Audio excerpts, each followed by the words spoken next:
This is a favorite poem of mine from Shel Silverstein. It's called The Voice. There is a voice inside of you that whispers all day long, I know that this is right for me. I know that this is wrong. No teacher, preacher, parent, friend, or wise man can decide what's right for you. Just listen to the voice that speaks inside.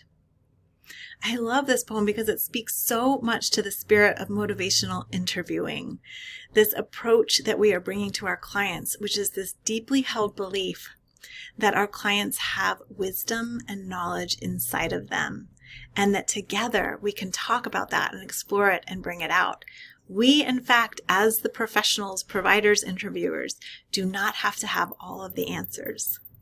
We do not have to know what our clients should do in all situations, and we do not have to claim responsibility for getting our clients there, because our clients have a voice inside to listen to, and a part of our work as motivational interviewers is to help our clients listen to the voice that is within them. I hope you enjoyed that. Thanks for joining today.